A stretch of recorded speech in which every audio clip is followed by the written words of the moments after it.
तर मित्रांनो, तू ही रे माझा मितवा या मालिकेच्या 5 मेच्या एपिसोडमध्ये छान ट्विस्ट बघायला मिळतोय. आणि ट्विस्ट असा असणार आहे की अर्णवने ईश्वरीच्या नावाने एक ब्रँड तयार केलेला असतो आणि त्या ब्रँडचं लॉन्चिंग होणार असतं. अर्णवने 5 स्टार हॉटेलमध्ये तो कार्यक्रम ठेवलेला असतो, पण घरातले सगळे यायला नकार देतात. त्यामुळे अर्णव ठरवतो की आता घरातच तो कार्यक्रम होणार.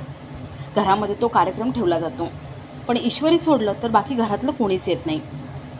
बराच वेळ घरातल्यांची सगळे वाट बघत असतात, पण घरातले आले नाही म्हटल्यावर मीडियावाले अर्णवला प्रश्न विचारायला लागतात. ते म्हणतात, अर्णव सर, तुम्ही तर म्हणाला होतात ना की तुमचे फॅमिली मेंबर्स सगळे येणार आहेत, पण अहो अजून खोलीतून कोणीच बाहेर आलं नाही आहे. ईश्वरी मॅडम सोडलं तर कोणीच इथं नाही आहे, हे असं कसं? तर इथे अर्णवने अनाथ आश्रममधल्या मुलांची मदत घेतलेली असते. त्या मुलांचं कोणी ऐकणार नाही असं होणारच नाही. त्यामुळे अर्णव त्या मुलांना आतमध्ये पाठवतो आणि घरातल्या सगळ्यांना बाहेर घेऊन यायला सांगतो. आजी म्हणतात, आम्ही कोणीही येणार नाही आहे बाहेर. ती मुलं म्हणतात, तुम्ही नाही येणार तर आम्हीसुद्धा बाहेर जाणार नाही, आम्ही तुम्हाला घेतल्याशिवाय बाहेर नाही जाणार.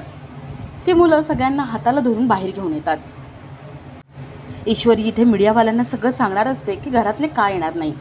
तेवढ्यात घरातले सगळे तिथे येतात आणि कार्यक्रम छान पार पडतो. घरातले सगळे आतमध्ये गेल्यावर, मीडियावाले गेल्यावर ईश्वरी म्हणते, अर्णव सर, तुम्ही तर चमत्कार करून दाखवला. खरंच तुमची तारीफ करावी ना तेवढी कमी आहे. ईश्वरी खूप खुश असते आणि आनंदाच्या भरात ती अर्णवच्या गालावर किस करते. अर्णव तिच्याकडे बघत बसतो.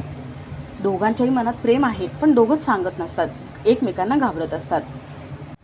आता ईश्वरीच्या मनात अर्णवबद्दल किती प्रेम आहे हे तर दिसायला लागले, पण आता अर्णवसुद्धा ईश्वरीवरच्या प्रेमाची कबुली देईल का ते बघणंही तेवढंच इंटरेस्टिंग असेल.